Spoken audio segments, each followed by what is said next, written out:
እንዳልኳችሁ ከፊት ለፊታችን ፍልሰት አለች። ልንጸልይ ነው፣ ልናዝን ነው፣ ልናለቅስባት ነው። ሄደ ብዙ ያሰብነው ያቀድነው ነገር አለ። ዓመታችን ብዙዎቻችን የምናስተካክለው በዚህ ጾም ነው። በዚህ ጾም ብዙ ሰው ወደ ገዳም የሚሄድበት ሰላሙን የሚያገኝበት ከምንም ነገር በላይ ይሄንን ለምኜ ቀጣይ ዓመት ኪዳነ ምሕረት እንድትሰጠኝ የምትፈልገው ይሄንን ነው የሚል ሰው አለ። ግን እውነት እናታችን ኪዳነ ምሕረት እንድንጠይቃት እንኳን የምትፈልገው ምንድን ነው? እንድናዝንለት የምትፈልገው ነገር ምንድን ነው? ሰው ስጠኝ ከሆነ ልመናችን ተው፣ እሱን ሀብት ንብረት ከነበረ ምኞታችሁ እሱንም ተውት። ይሄ ልናዝንበት ልንጸልይበት የሚገባው ነገራችን አይደለም። ጨምርላችኋለሁ ብሏል ክርስቶስ፣ እሰጣችኋለሁ ብሏል ክርስቶስ። ግን ምን ካረጋችሁ አስቀድማችሁ ጽድቅና መንግስቱ ምን በሉ ፈልጉ፣ ሌላው ምን ይላችኋል?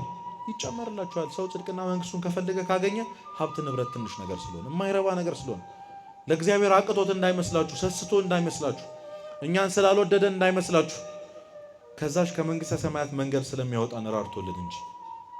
ስለዚህ እመኑኝ፣ ሱባኤ ለምን እንግባ ካላችሁኝ ስለ ኃጢአታችን ቀጣይ ዓመት ይህንን ህይወት እንዳደግ እግዚአብሔር ሆይ በዚህ ኪሴ አታሻግረኝ ሳይሆን በዚህ ልቤ አታሻግረኝ፣ በዚህ ሰውነት አታሻግረኝ ይህንን ዓመት ሳይሆን በዚህ ነፍሴ አታሻግረኝ ብላችሁ እግዚአብሔር ለምኑት። ከመቤታችን በላይ ለእግዚአብሔር ማንም ቅርብ የለም። ከልጇ በላይ ለማንም አትቀርቡም። እሱ ከለመናችሁ እናታችሁ መለመን ያለብን ስጋና ደሙ ነው። ከእሷ በላይ የሚቀርብልን ማን አለ? እየሰማችሁ ነው? ከእሷ በላይ የሚቀርበው ማን አለ? ለእኛስ ከእሷ በላይ የሚቀርበናል? እመኑኝ፣ ሀብት ንብረቱን ትሰጠናለች፣ አታስቡ። ብዙ ሰው ኪዳነ ምሕረት ስለቴን ሰማችኝ ይላል። አዎ ትሰማሃለች፣ ግን ለስለት ነው እሷ ጋር የምትሄደው። ሩህሩህ ናት እኮ አሁን፣ ግን ለልጇ ትራራለች። እመኑኝ፣ እዚህ ምድር ላይ እንደ ክርስቶስ የተሰቃየ እንደ እናቱ ምን ያለ የለም፣ ያዘነ የለም። በእሱ ህመም እንደ እሷ የተጎዳ የለም። አንድ ነገር ልንገራችሁ አባቶች፣ አንተ አንድ ኃጢአት ስትሰራ የክርስቶስ ህመም ላይ አንድ ህመም እየጨመርክ ነው። ድጋሚ እየገረፍከው ነው። የእሾህ አክሊሉ ላይ ድጋሚ እሾህ እየጨመርክ ነው። ችንካሩን ድጋሚ እየመታኸው ነው። ያንን ስታወርግ ድጋሚ ክርስቶስን ስትሰቅለው በኃጢአት መስቀል ላይ ስታውለውና ስታሳምመው በልጇ ህመም የምታዝን እናት አለች የለችም? አለች የለችም? ስለዚህ በእያንዳንዱ ኃጢአታችን የምናሳዝነው እግዚአብሔርን ብቻ አይደለም ቅዱሳኑን ነው። ከምንም ነገር በላይ ደግሞ እናቱን ነው። ከምንም ነገር በላይ መሸሸጊያ ያረግናት። ስናለቅስ፣ ስናዝን፣ ከሰው ስንጣላ፣ ምንም ሲጎልብን ሄደን ቀሚሷ ስር ተደፍተን የምናለቅስለት እናታችን እመቤታችን እኔ ሴት ሄጄ ነው አትለንም ወይ? በስመ አብ ወወልድ ወመንፈስ ቅዱስ አሃዱ አምላክ። እዚህ ትምህርት ላይ የክርስትናን ምንነት፣ እሱን ለመከተል ምን እንደሚያስፈልግ፣ እውነተኛ ህይወትን መኖር እንዴት እንዳለብን፣ ከሰው ጋር እንዴት መኖር እንዳለብን ብቻ ምን አለፋችሁ በ3 ምዕራፎች ውስጥ በጣም እጅግ ብዙ ድንቅ የሆኑ ትምህርቶችን ክርስቶስ አስተምሮናል። ከዚህ መሃል የመጀመሪያው ምዕራፍ ላይ ምዕራፍ 5 ላይ አንቀጸ ብፁዓን ተብለው የሚጠሩ 9 አንቀጸ ብፁዓን ተገኝተዋል። እነሱን አስቀድሜ ያነብላችሁና ከዛም አንዱን አንስተን እንማማራለን። እግዚአብሔር ከኛ ጋር ይሁን። ሕዝቡንም አይቶ ወደ ተራራ ወጣ። በተቀመጠም ጊዜ ደቀ መዛሙርቱ ወደ እርሱ ቀረቡ። አፉንም ከፍቶ አስተማራቸው እንዲህ እያለ፣ በመንፈስ ድሃዎች የሆኑ ብፁዓን ናቸው፣ መንግሥተ ሰማያት የእነርሱ ናትና። የሚያዝኑ ብፁዓን ናቸው፣ መጽናናትን ያገኛሉና። የዋሆች ብፁዓን ናቸው፣ ምድርን ይወርሳሉና። ጽድቅን የሚራቡና የሚጠሙ ብፁዓን ናቸው፣ ይጠግባሉና። የሚምሩ ብፁዓን ናቸው፣ ይማራሉና። ልበ ንጹሖች ብፁዓን ናቸው፣ እግዚአብሔርን ያዩታልና። የሚያስታርቁ ብፁዓን ናቸው፣ የእግዚአብሔር ልጆች ይባላሉና። ስለ ጽድቅ የሚሰደዱ ብፁዓን ናቸው፣ መንግሥተ ሰማያት የእነርሱ ናትና። ሲነቅፏችሁና ሲያሳድዷችሁ በእኔም ምክንያት ክፉን ሁሉ በውሸት ሲናገሩባችሁ ብፁዓን ናችሁ እያለ ስለ እነዚህ አንድ ሰው ምን ቢያደርግ ብፁዕ ይባላል፣ ከዛም በኋላ ደግሞ ምን ያገኛል የሚለውን ዘርዝሮ አስተምሮናል። እነዚህ ትምህርቶች እጅግ በጣም ሰፊ የሆነ ትምህርት አላቸው። ሁሉንም 9ኙንም አንስተን ብንማማር በጣም መልካም ነበር፣ ግን ጊዜና ሁኔታ ስለሚገድበን አንዱን በተለይ ደግሞ ከፊታችን እየመጣ ያለውን ጾም ብዙዎቻችን ሱባኤ የምንገባበትን እግዚአብሔርን እናቱን እመቤታችን ቅድስት ድንግል ማርያምን የምንለምንበት በሕይወታችን በጣም ብዙ እንዲስተካከል የምንፈልጋቸውን ነገሮች ለማስተካከል እግዚአብሔር የምንለምንበት ጊዜ እየቀረበ ነው። አንዱ ከመለመኛ ወይም ደግሞ እግዚአብሔርን ከሚያራራው እናቱንም ከሚያራራው እኛም ያንን መስዋዕት አድርገን ልንቀርበው ከምንችለው ነገር አንዱ ሐዘን ነው ወይም እንባ ነው። ታውቃላችሁ እግዚአብሔርን ያባባዋል የተባለው ያራራዋል የተባለው እንባ ነው። እናቱን እመቤታችንን የሚያራራት እንባ ነው። ሰው ቅዱሳኑን ራሱ እግዚአብሔርን በለቅሶ በሐዘን ሆኖ ሲጠይቅ ይመለስለታል፣ ይራራለታል። ግን ምን አይነት ጥያቄ ምንድን ነው መለመን ያለብን? አሁን ከነገርኳችሁ ላይ በመንፈስ ድሆች የሆኑ ብፁዓን ናቸው መንግሥተ ሰማያት የእነርሱ ናትና ካለው በኋላ ሁለተኛው አንቀጽ የሚያዝኑ ብፁዓን ናቸው ይጽናናሉና ይላል። እስኪ የሚያዝኑ በሉ። ብፁዓን ናቸው ይጽናናሉና። ምን የሚሉ ሰዎች? የሚያዝኑ። በዚህ ርዕሰ ጉዳይ በጣም አጠር ያለች ደቂቃ እንነጋገራለን። እግዚአብሔር መካከላችን ተገኝቶ እንዲመክረን እንዲያስተምረን የእሱ መልካም ፍቃድ ይሆንልን። የሚያዝኑ ብፁዓን ናቸው ይጽናናሉና አለ። ብፁዓን ማለት ንዑዳን፣ ክቡራን፣ የተከበሩ፣ የተመሰገኑ ማለት ነው። ደግ ያደረጉ ጥሩ የሰሩ ማለት ነው። ግን ብፁዓን ከማለቱ በፊት የሚያዝኑ አለ። የሚያዝን ሰው ብፁዕ ነው፣ ኋላ ይጽናናልና። ዛሬ የሚያዝኑ ሰዎች ደግሞ ሌላ ጊዜ ይጽናናሉና አለ። በጣም ብዙ ቦታ በወንጌል ስታዩ ክርስቶስ አታልቅስ፣ አታልቅሺ፣ አትዘን፣ አትዘኝ ብሎ ያስተማረበት ብዙ ቦታ ታገኛላችሁ። ብዙ ሰዎች እንዲህ ብሎ ሲያጽናና ታገኛላችሁ። ሉቃስ ወንጌል ምዕራፍ 7 ላይ አንዲት መበለት ወጣት ልጇን ሞቶባት ናይን ከሚባል ከተማ ላይ ልትወጣ ስትል ክርስቶስ አገኛት፣ አይቶም አዘነላት። አታልቅሺም አላት። አይቶ ምን አለላት? አዘነላት። ለሁላችንም አይቶ ይዘንልን። አይቶም አዘነላት። ከዛ አታልቅሺ አላት ይላል። እንግዲህ እናት ናት። አስቡ፣ ባል የላትም ይቺ ሴት። አንድ ልጇን ለዛውም ወጣት ልጇን ነው ያጣችው። ግን አገኘና አታልቅሺ አላት። ኋላ እንደሚፈውስላት እኮ ያውቃል። ቀርቦም ቃሬዛውን ነካ፣ የተሸከሙትም ቆሙ። አንተ ጎበዝ እልሃለሁ ተነሳ ብሎ የሞተውን ወጣት አስነስቶ ለእናቱ አሳልፎ ሰጣት ይላል። ስለዚህ እንደሚያስነሳላት እያወቀ እንባዋን እንደሚያብስላት እያወቀ ክርስቶስ አስቀድሞ ግን አታልቅሺ አላት። እንዴት አለማልቀስ ይቻላል? ለአንዲት እናት አንድ ልጇን ማጣት እኮ ቀላል አይደለም። ግን እሱ አስቀድሞ አታልቅሺ አላት። እና አባቶቻችን ሲናገሩ የክርስቶስ አትዘን ማለት የክርስቶስ አታልቅሺ ማለት ልክ እንደ ሰው አይደለም። ሰው አንድ ሰሞን ቢያጽናናን ነገ ይበተናል። ብዙዎቻችን እኮ ሐዘን ቤታችን ገብቶ ያውቃል። ብዙ ሰው ከቦን ያውቃል። ግን 15 ቀን 20 ቀን 30 ቀን በኋላ ብቻችን እንቀራለን። ምንም ቢያጽናኑን ያጣነውን ነገር መልሶ አይሰጡንም። አይዞ በርታ ይሉናል እንጂ ይመጣል አይሉንም። አሳልፈው አይሰጡንም። የተፈጠረውን ችግር የጎደለብንን ጉድነት ሰው አይሞላልን። ምናልባት ሊያጽናናን ከጎን ሊቆም ይችላል። ይሄም ትልቅ መልካም ነገር ነው። ክርስቶስ ግን አይዞ ሲልህ ልክ እንደዛ አይደለም። እግዚአብሔር አታልቅስ ሲልህ እንባህን የሚያበስበት መሐረብ በእጁ ይዞ ነው። ምን እንደሚያደርግልህ አውቆ ነው። አቅሙን አውቆ ነው። ስለዚህ ማመን ያስፈልጋል። ያቺ ሴት አስቀድማ እንድታምነው ፈልጎ አታልቅሽ ያላት። ለምንድን ነው አታልቅሽ ያላት? እሱን ማመን ማለት እንዲሆን የነገርነውን ነገር እንዲያደርግልን የፈለግነውን ነገር ሳያደርግልን በፊት እንደሚያደርገው አውቀን መታመን ማለት ስለሆነ ነው። እምነት ማለት ትርጉሙ ያ ስለሆነ ወደ ርዕሳችን ስንመለስ አሁን እንዳልኳችሁ ብዙ ሰዎች እንዳያዝኑ እግዚአብሔር ከልክሏቸዋል። አታልቅሱ ብሏቸዋል። ታዲያ በዚህ ትምህርት ውስጥ የሚያዝኑ ብፁዓን ናቸው ይጽናናሉና ያለው ስለ የትኛው ሐዘን ነው? ለዛው ነው አባቶች ይህንን ወንጌል ሲተረጉሙ የሚገባ ሐዘንና የማይገባ ሐዘን አለ ይላሉ። ምንና ምን አልኳችሁ? የሚገባ ሐዘንና የማይገባ ሐዘን አለ። ሐዘን ሁለት አይነት ነው። የመጀመሪያው የሚገባ ሐዘን ነው። ሁለተኛው የማይገባ ሐዘን። አስቀድመን ስለማይገባው ሐዘን እናወራ። ክርስቶስ አታልቅስ ሊልህ የሚችለው አትዘን ሊልህ የሚችለው ስለ የትኛው ሐዘን ነው? ካዘንክ ብፁዕ ልትሆንበት የምትችለው በቀጣይ ደግሞ ልትጽናናበት የምትችለው ሐዘንስ የቱ ነው? ይህንን ማወቅ ያስፈልጋል። አትዘኑ ሲባል ኬርለስ ሆናችሁ ኑሩ ማለት አይደለም። ምንም ነገር አይጉዳችሁ ሳታለቅሱ ኑሩ ማለት አይደለም። የማይረዳ አምላክ ስላልሆነ፣ ምክንያቱም ከኃጢአት በቀር ሁሉ እኛ ያሳለፍነው ነገር ሁሉ ያሳለፈ አምላክ ስለሆነ ይህንን ስለማንረዳ ነው። አንዳንድ ጊዜ እግዚአብሔር ከኛ የራቀ ይመስለናል። በሰማይ በዙፋን ተቀምጦ ከነገሮች ሁሉ ንጹሕ ሆኖ ኃጢአት ስለማይሰራ ስለማይሰማው ስለማይጎዳ የምንለምነውን ነገር የሚሰማን ስሜት የምናሳልፈውን መጥፎ ሁኔታ የሚረዳ አይመስለንም። ክርስቶስ ግን በዚህ ምድር ሲመላለስ ወገኖች ያላሳለፈው ህመም የለም። ያልሰራው እኛ ከሰራ ነው እኛ ካደረግነው ያላለፈበት ብቸኛው ነገር ኃጢአት ብቻ ነው። በነገር ሁሉ ይግባባል ከኛ ጋር፣ ሁሉንም ነገር ይረዳናል። ቤተሰብ ማጣት ምን እንደሆነ ያውቀዋል። አባቱ ዮሴፍን በሞት አጥቶ ያውቃል። በሰው መገፋት ምን እንደሆነ ያውቃል። በወዳጅ መከዳት ምን እንደሆነ ያውቃል።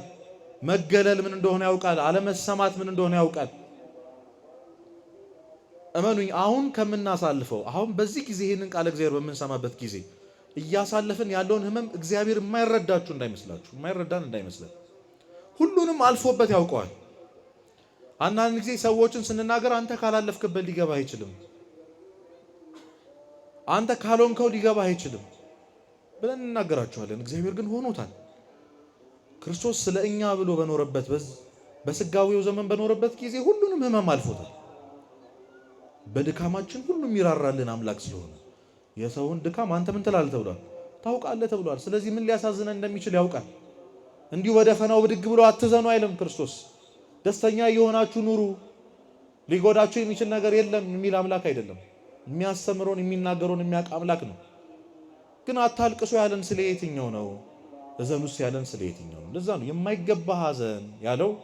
የመጀመሪያው ሰው እናት አባት የለኝም እናት አባት ሞተብኝ ብሎ ከመጠን ያለፈ ሐዘን ሊያዝን አይገባም ይላል።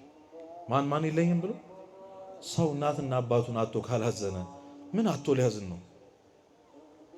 ግን ይላሉ አባቶች ሰው እናትና አባቱን አጥቶ ማዘን የለበትም። ከባድ ነው። ብዙዎቻችን የእናትና አባቶቻችን ሞት እንፈራለን። ያጣንም ደግሞ በብዙ ተሰብረናል። የአብዛኞቻችን ወጣቶች ህይወት ሌላ አቅጣጫ የያዘው ከእናታችን ከአባታችን ሞት በኋላ ነው።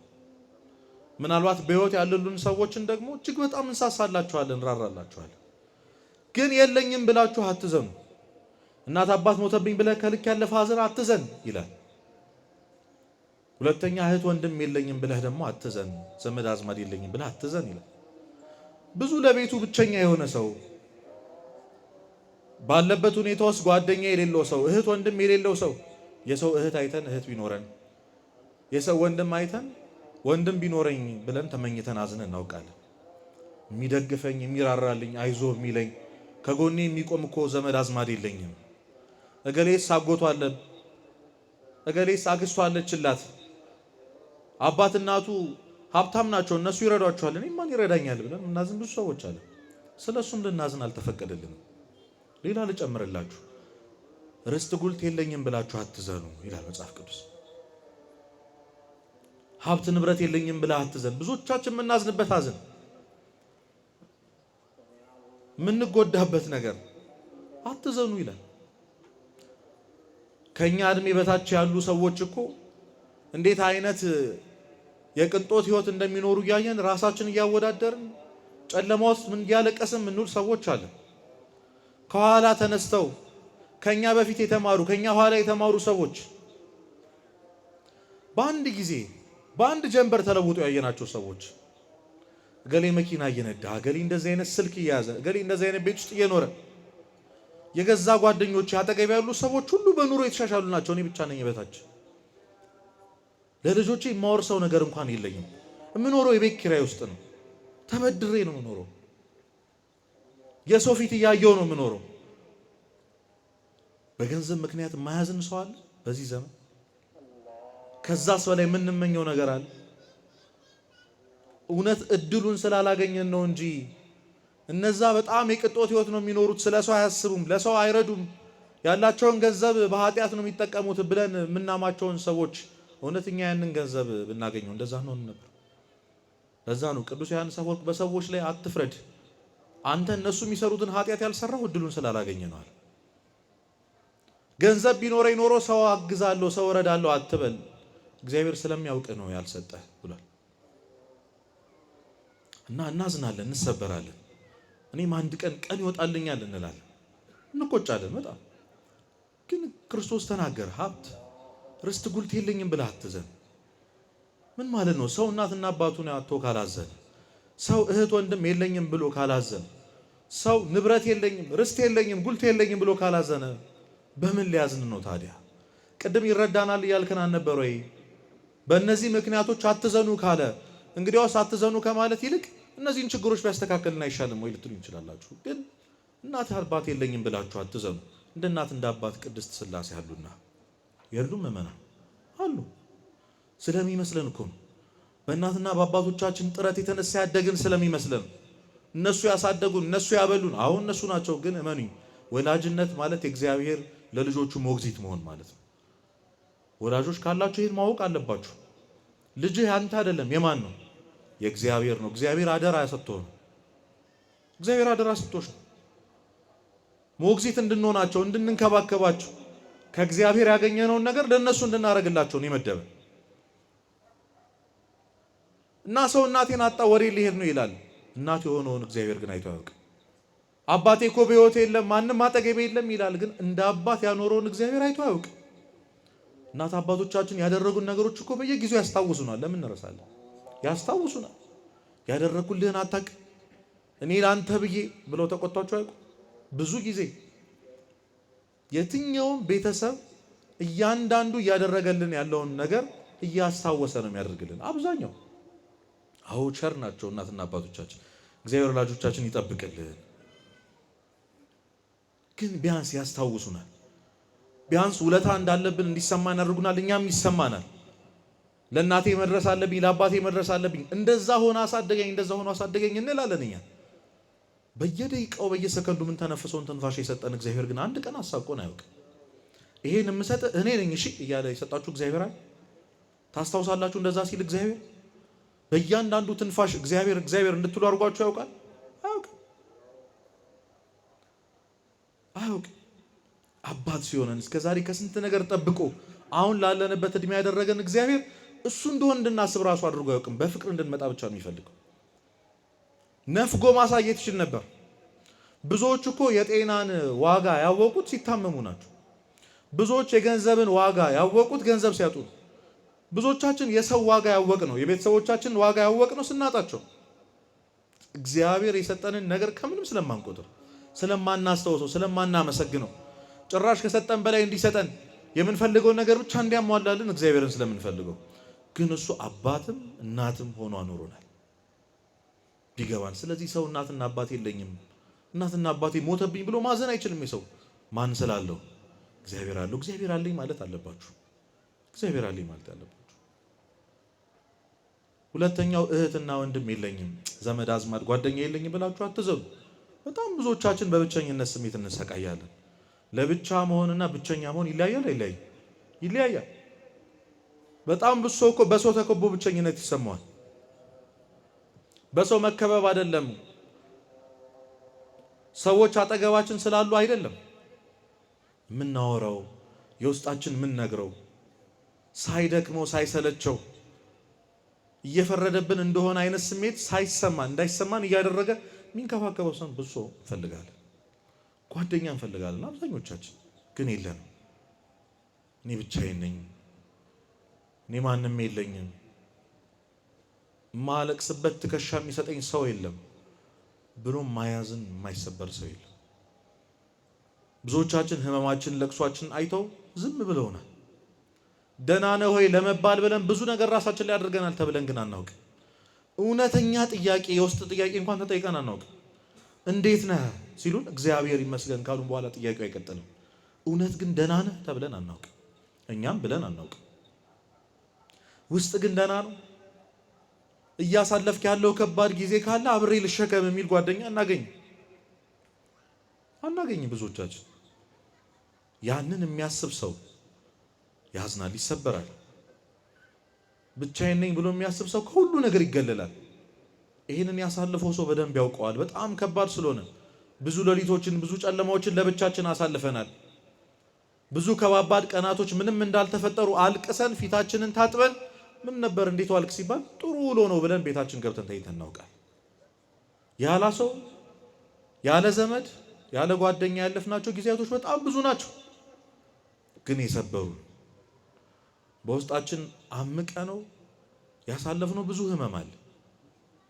አንዳንድ ጊዜ ደግሞ እንደተገፋን፣ ሰው እንደማይረዳን፣ ብዙ ሰዎች እንደማይወዱን፣ አጠገባችን መሆን እንደማይፈልጉ የሚሰማን ስሜትም አለ። የገዛ ቤተሰቦቻችን የሚጠሉ፣ የገዛ ወንድም እህቶቻችን ሊያስጠጉን የማይፈልጉ ጸባያቸው ነው ማንነታቸው ነው እንዳንል ሌላ ሰው የሚንከባከቡበት መንገድ ጥሩ ነው። ይጠሉናል እንዳንል ደግሞ ቅርባችን ናቸው። ግራ የተጋባንባቸው ይሄ ሰው ከኔ ምንድን ነው የሚፈልገው? የምር አጠገቤ መሆን ይፈልጋል ብለን ግራ የተጋባንባቸው በጣም ብዙ ሰዎች አሉ። በዚህ የተሰበረ በጣም ብዙ ሰው አለ። ስለዚህም ግን ልታዝኑ አይገባም አለ ክርስቶስ። ታዲያ በምን እንዘን? አሁን ልታዝኑ አይገባም። እህት ወንድም የለኝም ዘመድ አዝማድ የለኝም ብላችሁ አትዘኑ። እንደ እህት እንደ ወንድም ቅዱሳን መላእክት ቅዱሳን ሰማዕታት ከእናንተ ጋር አሉና የሉም? አሉ። ብዙዎቻችን እኮ የምንወደው ቅዱስ አለ። ብዙ ሰው የቅዱስ ሚካኤል ወዳጅ ነው። ብዙ ሰው የቅዱስ ገብርኤል ወዳጅ ነው። ብዙ ሰው የእናታችን ቅድስት አርሴማ ወዳጅ ነው። በጣም ብዙ ሰው የእናታችን እመቤታችን ቅድስት ማርያም ወዳጅ ነው። ወዳጅ እናረጋቸዋለን፣ ግን እንዳሉን አይሰማንም። እነሱም እንደሚሰማቸው ታውቃላችሁ። እኛ እኮ ብቻችን ሆነን አናውቅ። የሆነን ይመስለናል እንጂ ሆነን አናውቅ። ዘውትር የሚጠብቀን ጠባቂ መልአክ እንዳለ እንኳን ተሰምቶን አያውቅም እኮ። አውርታችሁ ታውቃላችሁ? ጠባቂ መልአካችሁ አናግራችሁ ታውቃላችሁ? አጠገባችሁ እንዳለ ተሰምቶቸው ያውቃል? አያውቅም። ገልብጠን ስናየው እኮ እኛም አለንለት ብለን የምናስበው ሰው አለ። አለንለት ብለን የምናስበው ጓደኛ አለን። ብዙ ወዳጅ አለን። እናት አባት አለን። እህት ወንድም አለን። እስከ ሕይወታችን ፍጻሜ ድረስ ልንታመንላቸው ምንችል ማለት እስከ ሞት ድረስ ይሄድለታለሁ ብለን የምናስብለት ሰው አለ አይደል? በጣም የምንወደው የምንንከባከበው፣ አንዳንድ ጊዜ በጣም በብዙ ችግር ሆነን እነሱን አስቀድመን የረዳናቸው ሁላችንም የምንወዳቸው ሰዎች አሉ። አስቧቸው። እነዛ ሰዎች ለብቻቸው ሆነው ከሆነ ሰው ጋር እኔ እኮ ማንም የለኝም ብቸኛ ነኝ የሚያግዘኝ የለም ሲሉ ብትሰማችሁ አይከፋችሁ? ይከፋል እንዴ? እኔ ሳትሉ ያስብላል እኮ። እግዚአብሔርም እንደዛ ነው የሚለው። እኔ የት ሄጄ ነው ብቸኛነት ቢሰማችሁ ይላል።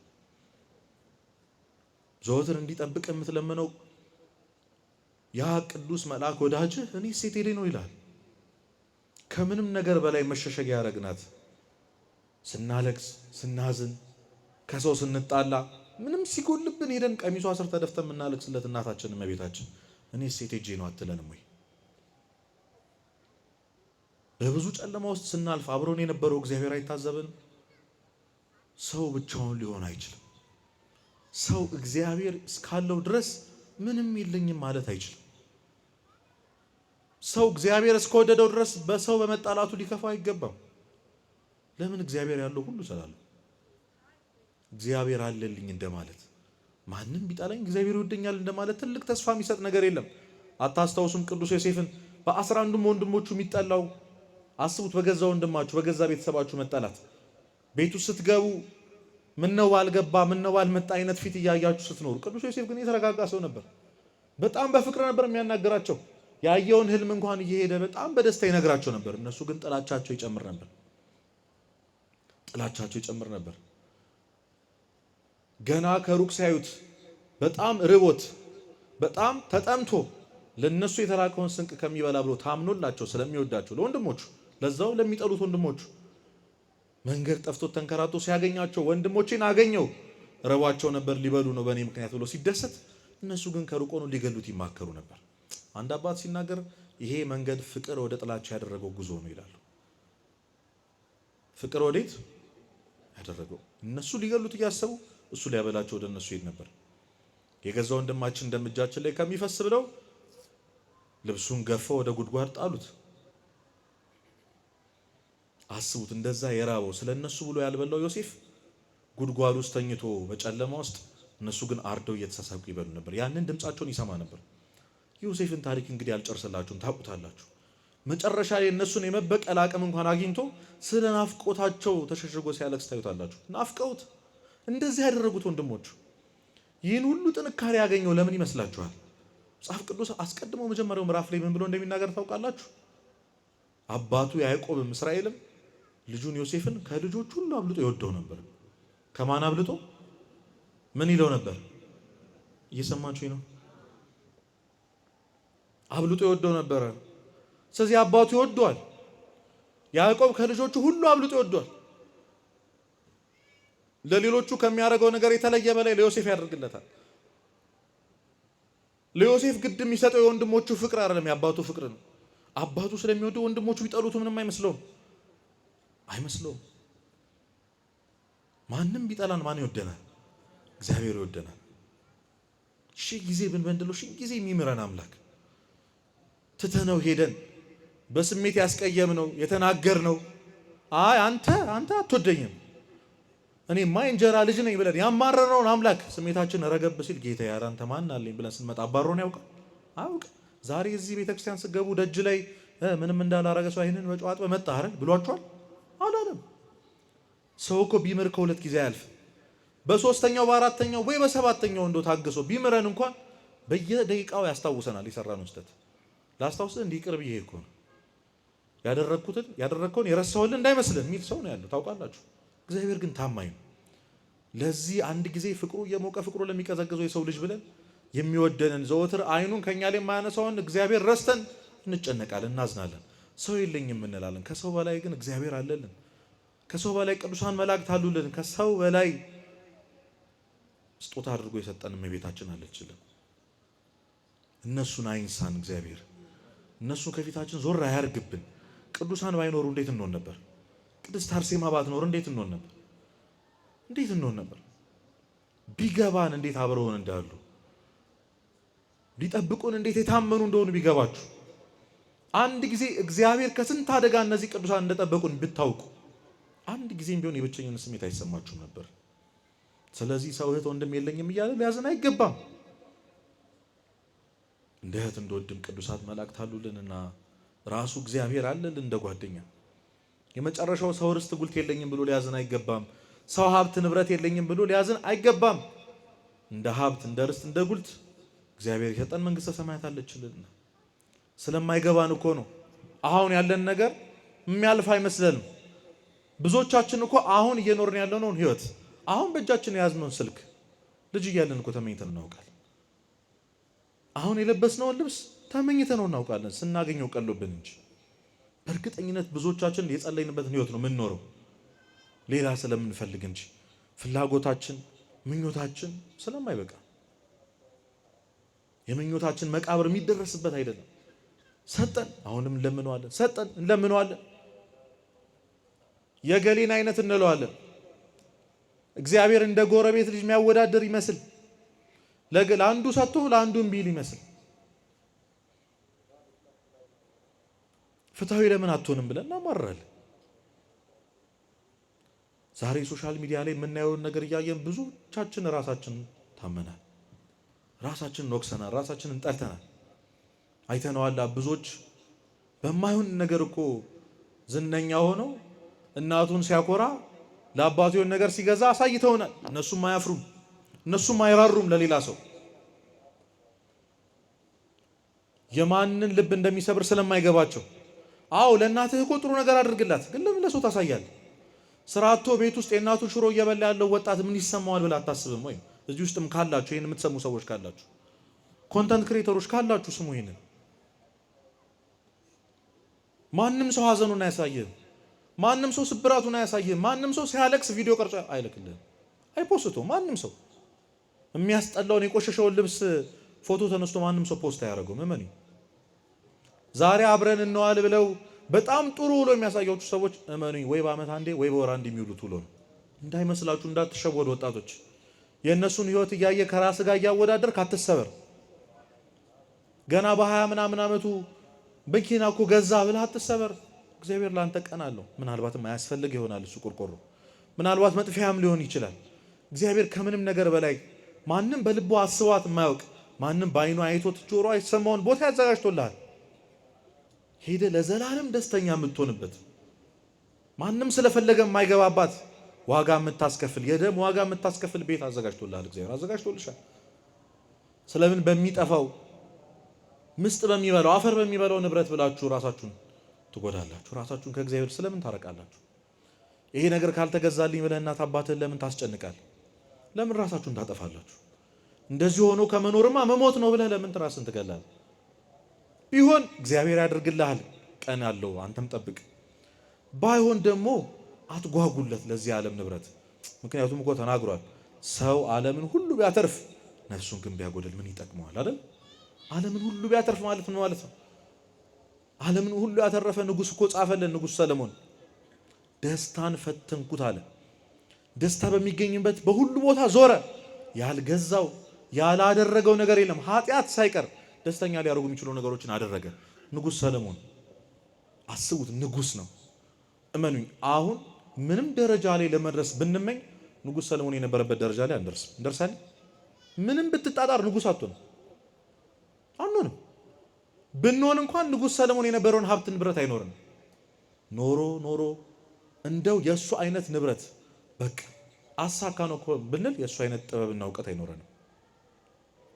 ግን እሱም እንዳሉ ታውቃላችሁ፣ ሁሉ ከንቱ የከንቱ ከንቱ ነፋስን እንደመከተል ነው አለ። ምን እንደመከተል?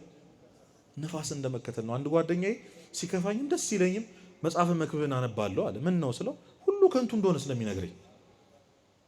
የዚህ ዓለም ደስታ ከንቱ ነው፣ የዚህ ዓለም ሐዘንም ከንቱ ነው። ከንቱ ነው። ብዙዎቻችን የምንመኘው ህይወት አለ ወደፊት፣ ምናልባት ግን ማንኖርበት። የምንመኘው ነገ አለ ግን ምናልባት ማንገኝበት። በትንሽ በትንታ ለምን ሞተው ትንሽ ነገር ለሚገለን፣ ትንሽ ነገር ከመንገድ ለሚያስቀረን ነገር እግዚአብሔር እናጣበታለን። ሀብት ንብረት ፍለጋ፣ ገንዘብ ፍለጋ እግዚአብሔርን ያልተው የለም። ብዙ ሰው እኮ ንስሐ ገባ ሲባል የማይገባው ስራውን ላለመተው ነው። ስራው ውስጥ ኃጢአት ስላለ ምን እበላለሁ፣ ምን እጠጣለሁ፣ እንጀራዬ ነው፣ እሺ ምን ላድርግ ይላል። እንጀራ እኮ እግዚአብሔር ነው። ስለሰራህ ስለለፋህ አይደለም የምትኖረው። ጎበዝ ስለሆንክ አይደለም አሁን እየበላህ እየጠጣህ የቤት ኪራይ እየከፈልክ ልጆችህን እያሳደግክ የምትኖሪው ጎበዝ ስለሆንሽ እንዳይመስልሽ፣ እግዚአብሔር ቸር ስለሆነ። ስለዚህ ከኃጢአት ውስጥ አልወጣም ምክንያቱም እንጀራዬ ነው የሚል ሰው አለ። የዘላለም እንጀራ የሆነውን ክርስቶስ ትተህ አንዴ በልተህ ኋላ ለሚርብህ እንጀራ ብለህ እግዚአብሔርን ትተዋለህ። ያን ጊዜ ትሰበራለህ። እመኑኝ፣ ዓለም አታላይ ናት በጣም አሳዳ እድሜያችን ጨርሳ የምንፈልገውን ነገር ከሰጠችን በኋላ ትተውናለች፣ ትገለናለች። ምንም ቃል እንደሌለው አሉ የተባሉ ብዙ ሰዎች እኮ ወድቀዋል። ብዙ ሰዎች ሄዳችሁ የንስሐ አባቶቻችሁን አማክሩ፣ ሄዳችሁ ካህናትን ጠይቁ፣ ሄዳችሁ ሳይኮሎጂስቶችን፣ ሄዳችሁ ቴራፒስቶችን ሄዳችሁ ጠይቁ። በብዙ ሚሊዮን የሚቆጠር መኪና እየነዳ መጥቶ ሰላም የለኝም ብሎ ነው የሚያማክሯቸው። እየሰማችሁ ነው? እኛ ያለንን ሰላም እኮ እነሱ የላቸው። አንተ ያለህን እንቅልፍ እነሱ የላቸውም። ከንቱ ስለሆነ ምንም ስለማይጠቅም። ስለዚህ ሀብት ንብረት የለኝም ብለህ አትዘን።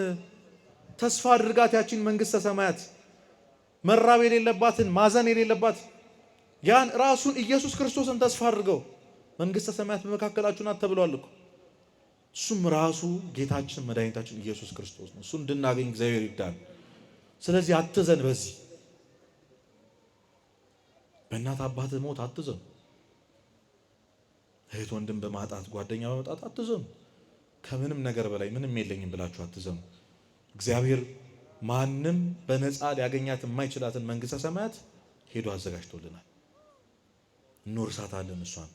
ኑ እናንተ የአባቴ ብሩካን፣ ይህች ዓለም ያላታለለቻችሁ ጊዜያዊ የሚጠፋው እንደ እንፋሎት ታይቶ የሚጠፋት እቺ ዓለም ያላታለለቻችሁ እናንተ ብፁዓን ኑ እንባላለን። ያንን ቃል ለመስማት እግዚአብሔር ያግዘን። ለዛሽ ቀን ያብቀን አምላካችን። ታዲያ የሚገባው ሀዘን ምንድን ነው? የማይገባው ሀዘን ይሄ ከሆነ የሚገባው ሀዘን ምንድን ነው? እንዳልኳችሁ ከፊት ለፊታችን ፍልሰት አለች። ልንጸልይ ነው፣ ልናዝን ነው፣ ልናለቅስባት ነው። ሄደ ብዙ ያሰብነው ያቀድነው ነገር አለ። ዓመታችንን ብዙዎቻችን የምናስተካክለው በዚህ ጾም ነው። በዚህ ጾም ብዙ ሰው ወደ ገዳም የሚሄድበት ሰላሙን የሚያገኝበት ከምንም ነገር በላይ ይሄንን ለምኜ ቀጣይ ዓመት ኪዳነ ምሕረት እንድትሰጠኝ የምትፈልገው ይሄንን ነው የሚል ሰው አለ። ግን እውነት እናታችን ኪዳነ ምሕረት እንድንጠይቃት እንኳን የምትፈልገው ምንድን ነው? እንድናዝንለት የምትፈልገው ነገር ምንድን ነው? ሰው ስጠኝ ከሆነ ልመናችን ተው። እሱን ሀብት ንብረት ከነበረ ምኞታችሁ እሱንም ተውት። ይሄ ልናዝንበት ልንጸልይበት የሚገባው ነገራችን አይደለም። ጨምርላችኋለሁ ብሏል ክርስቶስ፣ እሰጣችኋለሁ ብሏል ክርስቶስ። ግን ምን ካረጋችሁ? አስቀድማችሁ ጽድቅና መንግስቱ ምን በሉ ፈልጉ፣ ሌላው ምን ይላችኋል? ይጨመርላችኋል። ሰው ጽድቅና መንግስቱን ከፈለገ ካገኘ ሀብት ንብረት ትንሽ ነገር ስለሆነ የማይረባ ነገር ስለሆነ ለእግዚአብሔር አቅቶት እንዳይመስላችሁ፣ ሰስቶ እንዳይመስላችሁ፣ እኛን ስላልወደደን እንዳይመስላችሁ ከዛሽ ከመንግስተ ሰማያት መንገድ ስለሚያወጣን ራርቶልን እንጂ ሰው በሀብት በንብረት በሰው ተከቦ ስለኖረ ብቻ መንግስተ ሰማያትን ስለማይወርስ ራሱ ኢየሱስ ክርስቶስን ስለማያገኝ ነው። ከከለከለንም ስለማይበጀን ነው። አባታችን ነው፣ ያስብልናል፣ መልካም ነው። ስለዚህ ስለምንድን ነው ማልቀስ ያለብን እኛ? ቅዱስ ሐዘን የተበለው ደስታ ኋላ ስለሚያመጣው ዛሬ የሚያዝኑ ብፁዓን ናቸው ምን ይላሉና? ከኔ ጋር ናችሁ? ምን ይላሉና? ይጽናናሉና። ካዘንን በኋላ ኋላ የምንጽናናበት ሐዘን ምንድን ነው? የመጀመሪያው የራስን ኃጢአት እያሰቡ ማዘን ነው ይላሉ አባቶች። የማንን ኃጢአት? ምእመናን፣ ለመጨረሻ ጊዜ ስለ ኃጢአታችን ያለቀስነው መቼ ነው? መቼ ነው? እግዚአብሔርን ስለበደል ነው። እቺን ቤተክርስቲያን ስለበደልናት፣ ከተፈጠርንበት ዓላማ ስለወጣን፣ አታርጉ የተባለውን ነገር ስላደረግን ለመጨረሻ ጊዜ አዝነን ተሰብረን ያለቀስነው እግዚአብሔር ፊት መቼ ነው? ከዓይናችን እንባ ስለ ኃጢአታችን ብሎ የወጣው መቼ ነው? ስንት ጊዜ ሆነ ንስሐ ከገባን? ስንት ጊዜ ሆናል ካለቀስን? ምንም እንዳልመሰለው ሰው እኮ ነው የምንኖረው። ምንም እንዳላረገ ሰው ጠዋት ወጥተን ማታ እንገባለን። ሰላም አውለኝ እንላለን። በዚህ ውሎ ውስጥ ግን ኃጢአት እንዳልሰራ አድርገኝ አንልም። እግዚአብሔርን ስለመበደል ስላለመበደል የምናስበው ነገር የለም። የምንሯሯጠው ለሆዳችን ነው። ገብተን የምንወጣው ቤታችን ለመሙላት ነው። እስቲ ከእናንተ መሃል እግዚአብሔር ሆይ የሚያስደስት ምንድን ነው ብሎ ጥያቄ የሆነበት ሰው ማን ነው? በድያለሁ፣ አንተ እንደምታየኝ አይቼ አላውቅም፣ አንተ ትኩረት እንደምትሰጠኝ እኔ ሰጥቼ አላውቅም። ጌታ ሆይ ማድረግ ያለብን ሁሉ አድርገሃል። እስከ መስቀል እስከ ሞት ድረስ ወደኸኛል። ጌታ ሆይ አንተ ሞተህልኛል፣ እኔ ግን ልኖርልህ አልቻልኩም ብለን አልቅሰን የምናውቀው መቼ ነው? ምንም እኮ አይመስለንም። አንደነግጥም እኮ እኛ አንደነግጥም። እግዚአብሔርን ይቅርታ ከጠየቁ ስንት ጊዜ ሆነኝ አንልም። እናታችን እኮ አንድ ቀን ፊቷን ብጥልብን፣ ባላችን ወይ ሚስታችን ወይ ጓደኞቻችን አንድ ቀን ፊታቸውን ቢጥሉ እንጨነቃል። ምን አድርጌው ነው እንላለን። አረ ምን በድዬ ነው እንላለን። ቴክስት እናደርግላችኋለን ወይ ቤታቸውን እንሄዳለን። ቤት ውስጥ ከሆነን ሄደን እግራቸው ስር እንወድቃለን። የበደልኩ ነገር ካለ እባክህ ፊትን አትጣልብኝ እንላለን። ያሳስበናል። ከነሱ ጋር ያለን ግንኙነት ላለመጣት እማንወጣው ተራራ እማንወርደው ቁልቁለት የለም። ከሰው ጋር ያለን ነገር ለመቀጠል ብለን ማንፈለቅ ነው ድንጋይ። እግዚአብሔርስ ክርስቶስ ሳያሳዝነን ማያዝን ነው የሚመስላችሁ? እውነት እኛ ስለበደል ነው፣ እኛ ኃጢአት ስለሰራን፣ እኛ ከሱ መንገድ ስለወጣን እግዚአብሔር ብዙ ልጆች አሉ፣ አንድ ኢዩኤል ከሄደ 1000 ኢዩኤል ይመጣል አይነት ሐሳብ ነው ያላችሁ ምዕመናን ይመስላችኋል? ቅድም የነገርኳችሁ የሉቃስ ወንጌል ምዕራፍ 7 ላይ ያለችው ያቺ መበለት አንድ ልጇን እንዳጣች እንዳዘነችው ክርስቶስ አንተን ሲያጣ ከዚህ ሁሉ ቢሊየን ክርስቲያኖች አንድ በግ አንድ ሰው አንድ ልጅ እንዳለው እንደሞተበት ሰው ያዝናል እግዚአብሔር። ከዚህ ሁሉ ሚሊዮን ኦርቶዶክስ አንዱ ኃጢአት ሰራ ብላ ቤተክርስቲያን አታዝንም ካላችሁ የመጀመሪያም የመጨረሻ ልጇን እንዳጣች አድርጋ ታዝናለች። ስላንተ ብላ ስላንቺ ብላ አይምሰላችሁ። 99ን ትቶ እኮ ነው እዚህ የመጣው። 99 ሁሉ አለኝ አንዱ ምን ያደርግልኛል አላለም። ያቺን በግ ፍለጋ ያልሄደበት የለም ክርስቶስ። የለም ያልወጣው ዳገት የለም። በብዙ ፈልጎ እስኪያገኘን ድረስ ክርስቶስ የጠፋበትን በግ የሚፈልገው እስኪ ደክመው አይደለም። ምን እስከሚለው ነው? 10 ዓመትም ይፍጅ 30 ዓመትም 40 60 ዓመትም ይፍጅ እስኪያገኘ ድረስ ክርስቶስ ይፈልጋል። የልባችንን በር እስክንከፍትለት ስንት ዘመን እንደቆየ አታውቁ። ለዚህ ክርስቶስ ግን አይናችን ማንሳት ከበደን። እኛ ማለት በቀን አንዴ ኃጢአታችንን አስበን ማዘን አንችልም። እኛ አይጸጽተንም፣ አንደነግጥ። ያንን በየጊዜው የምንሰራውን ኃጢአት መጀመሪያ ስንጀምረው ደንግጠን ነበር። ወይኔ እግዚአብሔርን አስቀይምኩ፣ ወይ ከእግዚአብሔር ቤት ወጣው፣ ወይ ከመንገዱ ፈቀቅ አልኩኝ እኮ ብለን አዝነናል። ስንደጋግመው አሁን ምንም እንዳልተፈጠረ እንደ ምግብ እንደ መጠጥ በልቶ እንደተነሳ ሰው ኃጢአት ሰርተን ዞር እንላለን። ምናልባት አሁን ይህ ቃል እግዚአብሔር ሲናገር ልባችን ተነክቶ ይሆናል። ከትንሽ ደቂቃ በኋላ ግን የለም። ጉዳያችን አይደለም እግዚአብሔር ለኛ። አብዛኞቻችን እግዚአብሔር ፓርታይም ህይወታችን ነው። በትርፍ ጊዜ ምን ታረጋለህ ሲባል ዋና ዋኛለሁ፣ ሳይክል ነዳለሁ፣ ስናናለሁ፣ ከዛ ቤተክርስቲያን ተሳልሜ እመጣለሁ ነው አይደል? ጉዳያችን አይደለም። እንብላ እንጂ ኪሳችን ይሙላ እንጂ ስራችን የተስተካከለው እንጂ እዚህ ቤት ድርሻ አንልም። የሆነ ነገር አይጉደልም እንጂ የለንም። እዚህ እግዚአብሔር ለጥቅማችን የምንፈልገው አብዛኞቻችን ስለዚህ እመኔ ማልቀስ ካለብህ ማልቀስ ያለብህ ስለ ኃጢአት ነው። ስለሚያሳዝን ኃጢአት የሞት ሞት ስለሆነች የነፍስ ሞት ስለሆነች ከእግዚአብሔር መለየት ስለሆነ ስላልገባችሁ ነው። ስለማይገባን እኮ ነው። ስጋችን እኮ የሆነ ነገር ቢሆንብን ኖሮ እንዲህ አንሆንም ነበር። ጠዋት ተነስተሽ ግንባርሽ ላይ ፊትሽ ላይ ማዲያት ወጥቶ ትንሽ ጠቋቁር ራስን ብታገኘው በቃ ታብዳለህ። ምንም ማንሆነው ነገር አለ። ምንም ማንቀባባው ነገር አለ ፊታችን። ነፍሳችንን ብናያት እንዴት ልንሆን? አረ እየከሳው ነው መብላት አለብኝ ይላል የከሳው ሰው። አረ እየወፈርኩ ነው መብላት መቀነስ አለብኝ፣ የተመጣጠነ ምግብ መብላት አለብኝ፣ አረ ፊቴ እየተበላሸ ነው ትላለች። ነፍሳችሁን ብታያት እንዴት ልትሆኑ? የክርስቶስን ስጋና ደም ተርባ የቀጨጨችውን ነፍስህን ብታያት እንዴት ልትሆን? ከቃል እግዚአብሔር ጥማት የተነሳ የገረጣችሁን ነፍስህን ምን ልታረጋት ነው? እንደው አንዳንድ ጊዜ ነፍሳችን እግዚአብሔር አውጥቶ ቢያሳየን ብዬ እመኛለሁ። ብናያት እንደነግጥ ነበር። ለነፍስ ምግቧ ጾም ነበር። ጾመን እንኳን አናውቅም በትክክለኛ። የነፍስ መጠጧ እኮ የእግዚአብሔር ቃል ነው። አጠጥተናት አናውቅም። ነፍሳችሁ የተመገበችው ወገኖቼ ለመጨረሻ ጊዜ ቆረባችሁ ቀን ነው። መቼ ነው መጨረሻ ጊዜ ቆረባችሁት? ምናልባት ልጅ እያለን፣ ምናልባት የዛሬ 5 ዓመት ባትበላ ሰውነት ምን አይነት ሊመስል እንደሚችል አስበው ታውቃለህ? አስበሽ ታውቂያለሽ? 5 ዓመት ባትበሉ ምናልባት 20 ምናምን ዓመት፣ አብዛኞቻችን 10 ምናምን ዓመት ልጅ እያለን ስለቆረብ ነፍስህ ለመጨረሻ ጊዜ የበላችሁ ለመጨረሻ ጊዜ ቆረብክ ቀን ነው። ይህ አያሳዝንም? ይህ አያስለቅስ? የኖረልንን እግዚአብሔር ባለመኖራችን ባለማስተዋላችን እኛ እኮ የጓደኞቻችን የልደት ቀኑ እንኳን ተወለድ ካላልኩትም ብለን እኮ የምንከፋ ሰዎች ነን። ወይኔ ምን አይነት ሰው ነን እኮ ምንል ሰው። የእግዚአብሔርን በዓላት እሱ የሚወዳቸውን ቀናቶች ሳናከብራቸው ተኝተን ውለን ጠዋት 2 ሰዓት 3 ሰዓት መተን ተሳልመን ምንም አይሰማን ሰዎች። ዛሬ እኮ ቤተክርስቲያን አልሄድኩም ምን ሆኜ ነው ምንል ሰዎች የለም።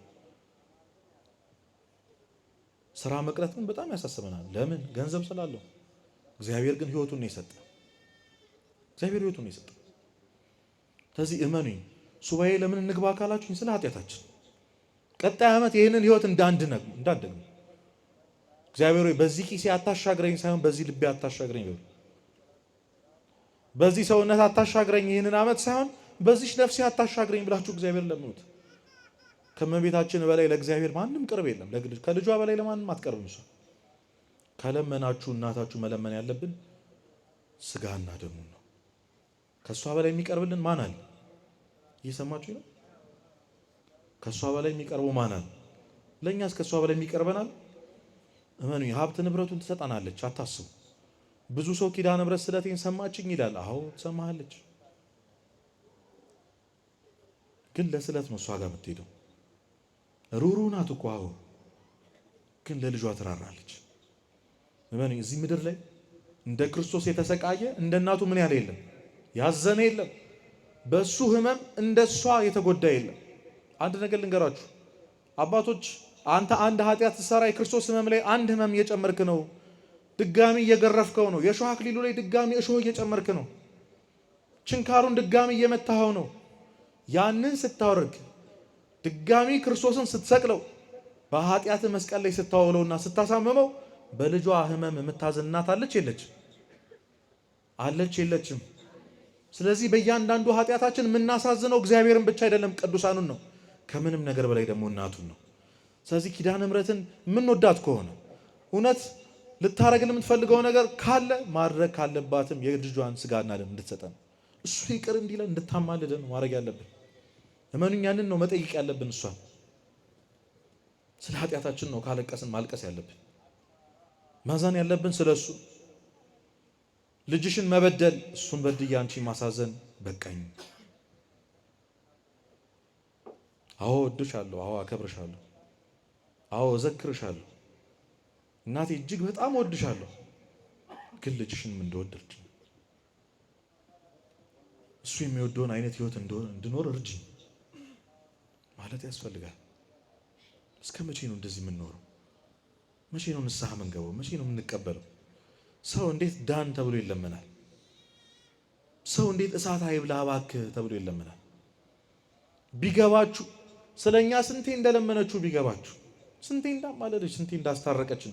እሱም ልጇን ግን ጠይቀን አናውቅም እኛ። ሁሉም እናታችንን ለጥቅሙ ነው የሚፈልጋት። እናት ስለሆነች ስለማትጨከን ትሰጠናለች። እሱን የለመደ ሰው ለንብረቱ ይመላለሳል። የኛ ገንዘብ ምን ያደርግላታል? እሱ የኛ አበባ ምን ያደርግላታል? ልጇ ምን ብሎ ጠይቆናል? ልጄ ሆይ ልብህን ስጠኝ። ምንህን ስጠኝ?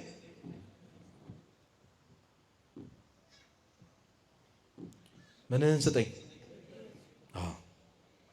ልብህን ስጠኝ። አበባ ይዘህልኝ አትምጣ። እሱ አይደለም እግዚአብሔር የሚፈልገው።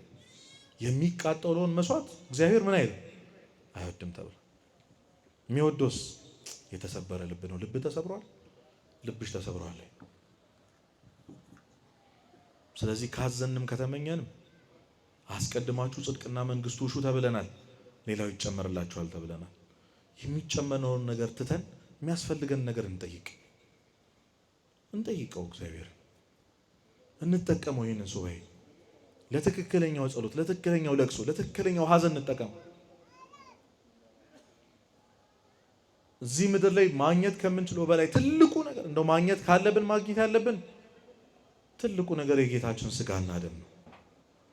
እሱን የተቀበለ ያውቀዋል። ሰላሙን የጌታችን ስጋና ደም የተቀበለ ሰው ያውቀዋል። የክርስቶስን ስጋና ደም እየተቀበለ ሰው ያለ ሰው ነው በህይወት እየኖረ ያለው ሰው። ይመስለናል እንጂ አብዛኞቻችን ሞተናል፣ ኃጢአት አድቅቆናል። እንፈልጋለን እኮ መውጣት ግን አቅቶናል። እኛ ግን የሚመስለን ስስተካከል ንስሐ ገባለሁ ነው፣ አቅም ሳገኝ ነው ምቆርበው ነው። ግን እመኑኝ ለንስሐም ለቅዱስ ቁርባንም አቅም ለማግኘት ራሱን ንስሐና ቁርባኑን መቀበል ያለብን። ንስሐ ካልገባን አንስተካከልም፣ ካልቆረብን ሰው አንሆንም። ስጋዬን የሚበላ ደሜን የሚጠጣ የዘላለም ሕይወት አለው ማለት ነው። በሌላው ግን የለውም ማለት ነው ሲተረጎም። ስጋውና ደሙ ከመስጠት በላይ ምኑን ይስጠን? እናንተ እናቶቻችሁን 1000 ጊዜ ብትወዷቸው ቢይኝ ትሏታላችሁ? እዚህ ሰፈር ይባላል ተበሏታላችሁ ወይ? አንላትም። ጌታ እኮ ስጋውን ሰጥቷል፣ ደሙን እንድትበላው እንድትጠጣው። ምን ያርግ ከዚህ በላይ? ሰው ስጋውና ደሙን ከመስጠት በላይ እንዴት ሊወደኝ ይችላል? ማንም እንደ እግዚአብሔር ሊወደን አይችልም። ማንም እንደ እግዚአብሔር ሊያየን አይችልም። ራሳችን ለራሳችን እንኳን ጥሩ ሰዎች እኮ አይደለንም። ያስታውቃል። ይመስልሃል፣ ራስን የምትወደው ይመስላል፣ ራስን የምትንከባከብ ይመስልሻል። ሰው ቢያውቅ ማድረግ ያለበት ለነፍሱ ነበረ። ለነፍሳችን የምንጠቅም ሰዎች አይደለንም። ለጊዜያዊ ነገር የምንሯሯጥ ሰዎች ነን። አንወደውም ራሳችን መስሎን ይሆናል እንጂ ራሳችን እየጠቀምን ለራሳችን እየኖርን ይመስለናል እንጂ ሰው ለራሱ ሲኖር እየተቀበለ ነው የሚኖረው። ንስሐ እየገባ ነው የሚኖረው። እግዚአብሔርን እያስደሰተ ነው የሚኖረው። ወጣትነትን እየተጠቀምክ ስራ እየሰራህበት ይመስልሃል። ግን በጉብዝና ወራት እኮ ፈጣሪን አስብ ነበር የተባልከው። ራስህን አልነበረም። ዝነኛ ለመሆን ተሯሯጥ የሚል እግዚአብሔር አልነበረም። ቶሎ ፈምሰህ ቶሎ ብር ሰርተህ እናትህ አባትህ ቤት ገዝተህ መኪና ገዝተህ ነው። አሁን የትክክለኛ ህይወት መለኪያው መስመር ይሄ ሆኗል። ድሮ ተመርቀ ነበር። አሁን እንዴትም ብለህ ተጃጅለህ ፈምሰህ ነው። በዚህ መንገድ ውስጥ ራሳችን እንዴት እንደምናጣ ቢገባችሁ ወጣቶች፣ በዚህ መንገድ ውስጥ እንዴት ያለውን ውድ እግዚአብሔር እንደምናጣ ቢገባችሁ። ጊዜው ከረፈደ ይገባናል አንድ ቀን። አሁን አልረፈደም፣ ግን ይረፍዳል። ምንም ማድረግ የማንችልበት ጊዜ ላይ እንደርሰናል። መቼም መውጣት ከማንችልበት ኃጢአት ውስጥ አንድ ቀን እንዘፈቃለን ሳናውቀው። ምክንያቱም ከኃጢአት ይልቅ ከሰይጣን ይልቅ ልማድህን ፍራ ስለተባለ ልምዳችን ነው ሊያስፈራን የሚገባ። ብዙ ልናዝነባቸው የሚገቡ ነገሮች አሉ። ከሰት አንጻር ግን ዝም ብዬ ነግሬያችሁ ልለፍ። ሁለተኛው ስለ ባልንጀራው ኃጢአት ማሰብ ነው፣ ማዘን ነው። ከጸለያችሁ ለጓደኞቻችሁ ጸልዩ። ለዛ ነው ቅዱስ ዮሐንስ አፈወርቅ አንተ ለጓደኛ ስትጸልይ፣ ለወዳጅ ስትጸልይ እሱ ያንተን ጸሎት ይሰማሃል ተብሏል። ታስታውሱም አንድ አባት አንድ መነኩሴ በገዳም እጅግ በጣም እግዚአብሔር የሚጠላውን ኃጢአት ይሰራ ነበር። በኃጢአቱ በጣም ተስፋ ቆርጦ ራሱን ለማጥፋት ከገዳሙ ለመውጣት ተመኝ። አንድ ቀን እግዚአብሔር ስለራራለት እሱን መመለስ ስለፈለገ መልአኩን ወደ አንድ ጓደኛው ይልከዋል። ኃጢአት ወደማይሰራ ወደ ጻድቁ ይልከዋል። የእግዚአብሔር መልአክ በዛ ጻድቅ መነኩሴ ፊት ተገልጦ ወንድምህ እንዲህ አይነት ኃጢአት በገዳም እየሰራ ነው፣ ስለዚህ አድነው ይለዋል። ይሄን የሚለው ለማን ነው? ኃጢአት ለማይሰራው ለጻድቁ። እና ተጨነቀ ይህ አባት። እንዴት አድርጌ ልንገረው? ይሳቀቅብኛል፣ ይደነግጥብኛል። እኛ እኮ ጓደኞቻችን የገዛ ወዳጆቻችን ለማዋረድ እኮ እንዴት እንደምንሯሯጥ አንተ ባለፈው እንዲህ ስታደርግ አላየሁም? ይቺን አይቼብሃለሁ፣ እሺ ተጠንቀቅ፣ እንዲህ ነው የምንለው። መች እንራራላችኋለን? በድካማቸው መች እንደግፋቸዋል? ክብ ሰርተን አንዱ ላይ ሙድ ይያዛል፣ ወደ አንዱ እንሄዳለን። አንዱ ላይ ሙድ ይያዛል። እንዲያርገህ እንዲወድከህ መሳቅ መሳሳቅ ነው። መች እንራራላችኋለን? በድካማቸው የደከመውን በፍቅር አንሱት ነበር የተባል ነው። አግዙት ነበር የተባል ነው። መተረብ ነው የለመድነው እኛ። የአባት ግን ተሳቀቀ። ኃጢአቱን ከሰው ደብቆ ከሰው ሰውሮ የሚሰራውን የሚሳቀቅበትን ኃጢአት ሄጄ እንዴት ልንገረው? እንዴት አቀባሃለሁ? የእግዚአብሔር መልአክ እንዴት ነገረኝ እለዋለሁ ብሎ ተሳቀቀ። ሲያስብ አንድ መፍትሄ አገኘ። ሄደ ወደሱ። አባቴ ሆይ እንዴት አለ? እግዚአብሔር ይመስገን፣ በእንደዚህ አይነት ኃጢአት እየተፈተንኩ ነው አለው። ማን ነው ይህንን ያለው? ጻድቁ ነው። ይሰማችሁ ነው? የገባችሁ ነው ታሪኩ? በእንደዚህ አይነት ኃጢአት እየተፈተንኩ ነው አለው። በዛ በሰውየው ኃጢአት እኮ ነው ሲለው፣ ይሄ ሰውዬ በራስ መተማመን አገኘ። ምክንያቱም እኔ ብቻ አይደለሁም ማለት ነው አለ። ስለዚህ የራሴንም ልንገረው፣ ውይ አንተም እኔም እኮ በዚህ ኃጢአት ትፈተናለሁ አለ። እውነትህን ነው? አዎ። እንግዲያውስ ሁለት ነን። አፍሬ ተሸማቅቄ ወደ አንተ አለመምጣት አልቻልኩም። ስለዚህ እርዳኝ፣ እንረዳዳ፣ በቃ ንስሐ እንግባ። በሱባኤ እግዚአብሔርን እየወደቀን እየተነሳን እየሰገድን ለምነው ብሎ ጠየቀው። እሺ። በጾም በጸሎት በስግደት እግዚአብሔር መለመን ጀምሩ። ያ ጻድቅ መነኩሴ ስለ ጓደኛው መነኩሴ አባት ብሎ ምንም ባላረገው ባላጠፋው ኃጢአት አብሮት ይጾም ነበር። አብሮት ይወድቅ ይነሳ ነበር። እነሱ ያሰቡት ለ7 ቀን ነበር። በ3ኛው ቀን ክርስቶስ ተገልጦ ያንን በኃጢአት ይወድቅ የነበረውን አባት ምን አለው መሰላችሁ? ስለ ወንድምህ ብዬ ምሬሃለሁ አለው። ስለምን ብዬ? እስኪ ስለ ወንድምህ በሉ ብዬ ምን ብያለሁ? እምነት ስላላቸው ስለሚወዱን ጓደኞቻችን ብሎ እግዚአብሔር ይማረን። አሉ እኮ አንዳንድ አይጠፉም ማለት ቤተክርስቲያን የሚመላለሱ በእግዚአብሔርነት ትንሽ የጠነከሩ ስለነሱ ብሎ እግዚአብሔር ይማረን። ግን እኛ እንደዚህ አይነት ሰው ነበር የሚገባን። ለጓደኛ ጸልይለት፣ ጸልዩላቸው። ምን እግዚአብሔር ይምረናል፣ ሁለታችንም ይምረናል። እኔ በየትኛው ጽድቄ ነው ልትሉኝ ትችላላችሁ። ለዛ ነው ቅዱስ ዮሐንስ አፈወርቅ ስለ ወንድሙ መዳን የማያስብ ሰው እሱ ራሱ ድኗል ብዬ አላስብም ይላል። ስለ ወንድሙ መዳን አንድ ወንድም ማሰብ ከሚያቆም ፀሐይ ብርሃኗን መስጠን ብታቆም ይሻላል ብሏል። ወንድሞች ሆይ አንድን ኃጢአተኛ ወደ ንስሐ ብትመልሱ፣ ከኃጢአቱ ብትመልሱት ነፍሳችሁ እንደምታድኑ የኃጢአታችሁን ብዛት እንደምትሸፍኑ አታውቁምን ተብለናል። ሰው በማዳናችን ምንድነው? እኛ ነን። ስለዚህ ስለ ወዳጆቻችሁ ኃጢአት ማልቀስ አለባችሁ።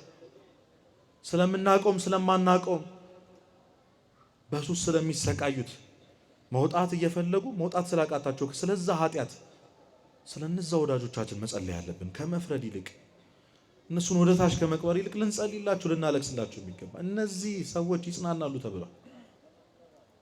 ሶስተኛው ግፋ ሰማዕታትን እያሰበ የሚያዝን ሰው የሚችለን የለም እኮ። ቤተክርስቲያን ሲቃጠል ሰዎች ሰማዕት ሲሆኑ ፕሮፋይል ፒክቸር ማድረግ ማማን ከበደው፣ መፖሰት ማማን ከበደው፣ እያለቀሱ ቪዲዮ መስራት ማማን ከበደው፣ መጸለይ እንጂ እስከዛሬ ባሳለፍናቸው ቤተክርስቲያን በተፈተነችበት ሰማዕታት በሆኑበት በዛ ጊዜ ውስጥ ይህ እየተፈጠረ ያለው ስለኔ ኃጢአት ነው ብሎ ንስሐ የገባ ሰው አለ? ከእናንተ መሃል አለ? በእኔ ምክንያት ነው ብሎ የቆረበ ሰው አለ? እግዚአብሔርን ክፍሉን ዘግቶ እያለቀሰ እግዚአብሔር ይቺን ሀገር ማራት፣ ይቺን ቤተክርስቲያን ጠብቃት እባክህ ስለኔ ኃጢአት ብላ አትቅጣት ያለ ሰው አለ? የለም።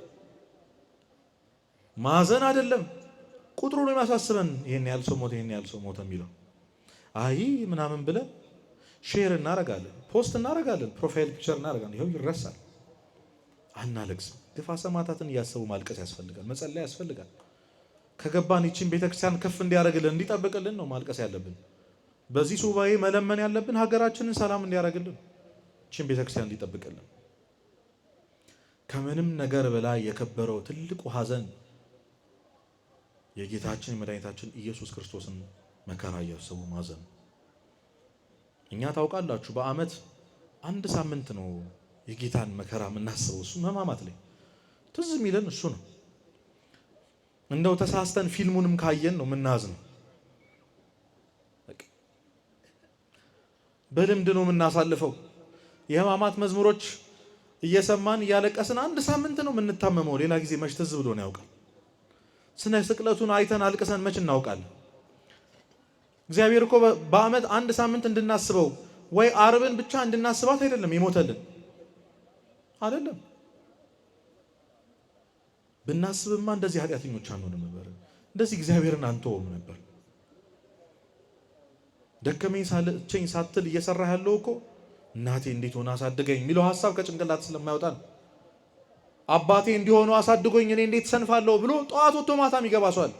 ክርስቶስ ሞተልኝ እንደዛ ሆኖ ፈጥሮኝ እንደዛ ሆኖ ህይወት ሰጥቶኝ ምኑን ስጋ ሰቀሉት እስኪባል ድረስ እርቃኑን ተሰቅሎልኝ እንዴት በጠዋት ተኛለሁ ብሎ ቤተክርስቲያን መተታቃለ። ጌታ እኮ በመስቀል የዋለው ስለ እኔ ነው ብለህ አስቀድሰህ ታውቃለህ? ራስህን ከኃጢአት ጠብቀህለት ታውቃለህ? አናውቅም። ምንም አይመስልንም እኛ። እመኑኝ፣ ለዚህ ህመም ልብን ማደንደን ትልቅ ኃጢአት ነው፣ ትልቅ ውድቀት ነው። ሰው የክርስቶስን ሐዘን የክርስቶስን መከራ እያሰበ ካላዘነ ከባድ ነው። መቼ ነው የምናለቅስለት ለዚህ አምላካችን? አያሳዝነንም? በፈጠረ ባኖረ ባበላ ባጠጣ ረሰነው እንኖራለን። ኤቲኤም ማሽን እኮ ነው የምናደርገው። ገንዘብ ስንፈልግ ብቻ ነው ወደሱ የምንመጣው፣ የሆነ ነገር ስንፈልግ ብቻ። እኛ እኮ የተፈጠርነው ለማገልገል እኮ ነው፣ እግዚአብሔር እንዲያገለግለን አይደለም።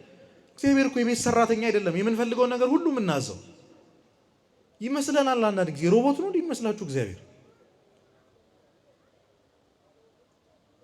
በዚህ ምድር ስንኖር ራሳችንን ክደን መስቀሉን ተሸክመን እንድናገለግለው ነው የፈጠረን። ገንዘብ ኪስህን እየሞላ እየተቀጠቅ በሀብት ላይ ሀብት በንብረት ላይ ንብረት እያሳደግክ እንድኖር አይደለም እግዚአብሔር የፈጠረ። ልክ ሲጨላለምና እድሜ ሲገፋ ንስሐ ገብቼ እሞታለሁ ብለህ ጥቅመኛ እንድትሆን አይደለም እግዚአብሔር የፈጠረ። እግዚአብሔር የፈጠረ እንድናገለግል ነው። የሞተልን ሞቱን አስበን ከኃጢአት ከመውደቅ ነፃ እንድንሆን ነው። አትርሱ ይህንን ምመና። ቢያንስ መሸማቀቅ ጥሩ ነው። እውነቴን ነው የምላችሁ፣ መሸማቀቅ። እግዚአብሔር እንድኖርለት የሚፈልገውን አይነት ህይወት እየኖርኩ ያለው ሰው አይደለሁም ብሎ ማዘን፣ አንገት መድፋት ያስፈልጋል። ደረታችን ወጥረን ነው የምንኖረው። እኛ ምን ይመስለናል? አንሸማቀቅም እኮ እግዚአብሔር እያየንም አይመስለን። የሰጠኝን ቤተ መቅደስ አሳደፍኩት፣ እናንተ የእግዚአብሔር ቤተ መቅደስ እንደሆናችሁ አታስተውሉም ወይ ተብሏል። አንተ እኮ እዚሽ ቤተ መቅደስ ውስጥ አይምሮ ላይ ስለመጣው ዘፈን ስለመጣው መጥፎ ሐሳብ ደንግጣ ማትበ ታውቃለህ። በሰውነት ላይ የሰራውን ኃጢአት ግን አያስደነግጠን። ቢገባን እኮ እያንዳንዳችን የእግዚአብሔር ቤተ መቅደስ ነን። እመኑኝ፣ እያንዳንዱ የምንቀልደው ቀልድ፣ የምናወራው ወሬ፣ የምንሰራው ኃጢአት እዚህ ቤተ መቅደስ ከመስራት የሚተናነስ አይደለም። ምክንያቱም እኛ የማን ቤተ መቅደስ ስለሆነ ምንም ነገር ከመናገራችን በፊት ምንም ነገር ከማድረጋችን በፊት ይህን ነገር ቤተ መቅደስ በሆነ አድርገው ነበሩ ይናገረው ነበሩ ማለት ያስፈልጋል። ለምን? ቤተ ክርስቲያን ማለት እኛ ስለሆንን፣ እኛ የክርስቶስ ሙሽሮች ስለሆንን፣ አካላችን የማን ስለሆነ ወደድንም ጠላንም አቋረጥን እንጂ እኮ ቆርበን እናውቃለን። ቆራቢዎች ነበርን። ስለዚህ በስጋ ላይ የክርስቶስ ስጋ አለ፣ በደም ላይ የጌታችን ደም አለ። የምናሳድፈው እኮ እሱን ነው። የምናቆሽሸው እኮ እሱን ነው። ቢያንስ ኃጢአት እንደሰራ ሰው እንሁን እንጂ ተው። አረ ትንሽ እንሸማቀቅ፣ ትንሽ አንገታችን ንድፋ። ተው እንኩራራ በኃጢአታችን፣ አዝነን ንስሐ እንግባ። ተው እግዚአብሔር ፊቱን እንዲመልስልን እንዲያዝንልን። በዚህ ሱባኤ ማልቀስ ካለብን እናታችን መጠየቅ ካለብን ስለ ኃጢአታችን ነው፣ እንዲምረን ልጅሽ በምህረት አይን እንዲመለከተን፣ ይቺን ቤተ ክርስቲያን እንዲያያት እንዲፈውሳት፣ ይቺን ሀገር በእግሯ እንዲያቆማት፣ ካለችበት እሳት እንዲያወጣት። ከምንም ነገር በላይ እናቴ ሆይ እኔም ካለሁበት ጉድጓይ እንድታወጭ፣ ልጅሽን ካለማሰብ ልጅሽን ካለማየት እሱን ወደ ማየት እሱን ወደ ማሰብ፣ ለዓለም ለኃጢአት ለራሴ ለሰዎች ሳይሆን ለልጅሽ ለጌታችን ለመድኃኒታችን ለኢየሱስ ክርስቶስ እንድኖር አድርጊኝ። ከእሱ ተለይቼ ተጣልኮኛለሁ፣ ተሰብሬያለሁ፣ ኃጢአት ሰርቻለሁ፣ አቅም አጥቻለሁ ለብዙ ነገር። እናቴ ሆይ ከምንም ነገር በላይ ልጅሽን በንስሐ ይቅርታ ጠይቄ ስጋና ደሙን መቀበል አቅጦኛል። ለእሱ አብቂኝ እናቴ ሆይ። ሌላውን እንደምታደርጊልኝ አምንብሻለሁ። አያቅትሽም፣ አንቺ ሁሉን ቻይ ነሽ። እኔን ግን የልጅሽ ልጅ አድርጊኝ፣ የልጅሽ ልጅ አድርጊኝ ብለን ለምናት ይገባል። ስለዚህ እንዳንስት፣ ይህንን ጾም በተሳሳተ መንገድ እንዳናሳልፍ፣ ለማይረባ ለሚጠፋ አፈር ለሚበላው ነገር ስንለምን ስናለቅስ እንዳንኖር። ሰው ከለመነ ሰው በዚህ ምድር ሲኖር ከፈለገ መፈለግ ያለበት የሚፈልገውን ራሱን ኢየሱስ ክርስቶስን ነው። ዘወትር እኛን ለማግኘት የሚቃትተውን ራሱን ጌታችንን ነው መፈለግ ያለብን። ሌላ ልባችንን ጉድለት የነፍሳችንን ጥልቅ ሸለቆ መሙላት የሚችል ምንም አይነት ነገር በዚህ ምድር ከራሱ ከኢየሱስ ክርስቶስ ውጪ ሌላ ማንም ስለሌለ የሚያዝኑ ብፁዓን ናቸው ነገ ይጽናናሉና። ወስብሐት ለእግዚአብሔር።